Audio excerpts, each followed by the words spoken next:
So we're an all-flash scale-out storage array. Our CEO, Dave Wright, sold his business called Jungle Disk. I have no idea. It was kind of like an early version of Dropbox to Rackspace about six years ago. And he was put in charge of their storage operations.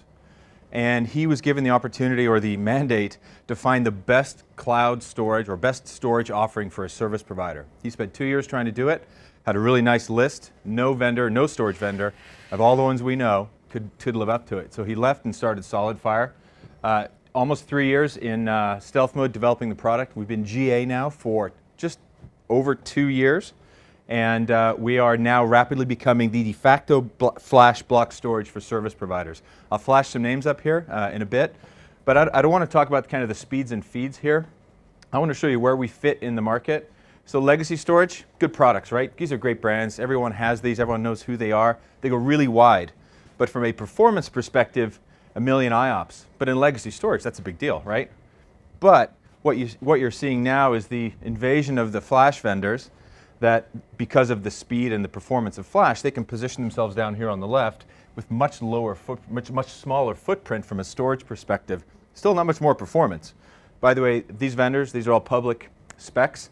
It's maximum as high as they go. So this is where Solidfire fits in, right? If you're a service provider, you kind of want both.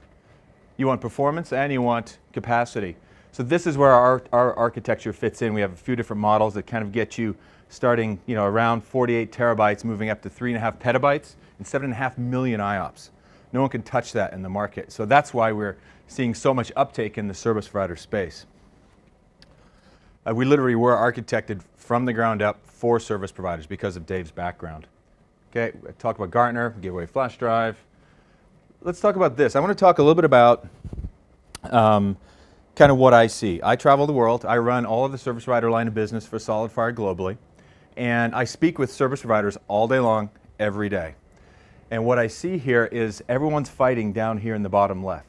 You got a bunch of just sample names, hosting.com, I ran product management there for 4 years, ViaOS, Software, Pier 1, Rackspace, Amazon. And what happens is this gray area represents the race to the bottom. If you're priced in this area, delivering your solutions to market, you're gonna be feeling it. You have to buy big iron, right? Expensive storage to deliver, not so fun margins. So what's happening is we're all hearing about this growth in the market, and I think it was, not sure who it was today that had the slide up. Maybe it was Morantis, but they said that the market is growing to about 108 billion a year in cloud services. That's a 5x growth from 2013 to 2017, because I use the same slide. But let me ask anyone, just put your hands up. What applications are forcing that growth? What are service providers seeing happen in the market? Anyone want to give it a shot? Okay, I'll do it. So the 5x growth is happening right here. Why? 90% of enterprise applications are still sitting behind that enterprise firewall. If you're trying to run SQL, Exchange, big data, other kind of applications, look at the IOPS they need. You can't do it unless you're deploying flash. So service providers that are not deploying flash can't move up to the right. Okay? Service providers that are deploying flash, what I'm seeing is generally pricing between 20 cents a gig up to $1, moving up like this. And I was actually at hosting.com on Friday, finishing up some go-to-market math with them. And their biggest sweet spot, they have a process that's called an ICB, individual case basis, customer that has a weird request. They had 29 ICBs for flash in the last quarter right in this space. It's their fastest growing segment, and they can't do it without deploying flash. Okay, so does this make sense? Okay. Let's do a little math. Everyone likes math late in the day, right before a pint. Okay, so these are the players in the market.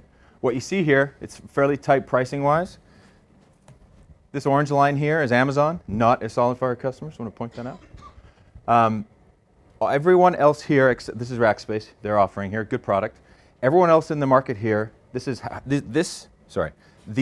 Solidfire customers, service providers, and how they've deployed flash in the market. Okay? So you can see this overlay. By the way, my new deck actually overlays this on the last slide, which completely validates that model. But you can see how they're pricing it in the market. down on the lower left, tier in here that kind of represents more that, hey, I can give you a storage service that's guaranteed performance more than you've ever been able to give to a customer, but in some instances, half the price, and it's running on flash. So what happens is when I started Solidfire 2 years ago, product management, service providers would be like, well, that's great, but how do I make money doing it? How do I price it, position it, and get it to market? So what we've done is, this is what I travel around doing, is having this discussion. What if I priced it like this? Right? 500 IOPS, 1,000, 4,000, based on our entry-level model, 4-node cluster with a 20% off retail, just to give you guys some background, a service provider would see almost 74% gross margin. Right? This is delivered retail to their customers, to your customers. All right? I add some burden to this, a penny per gig per month for network, maybe 2 to 3 pennies per gig for power, cooling, and ops costs. It's still 65, 66% gross margin, 20% discount. Okay?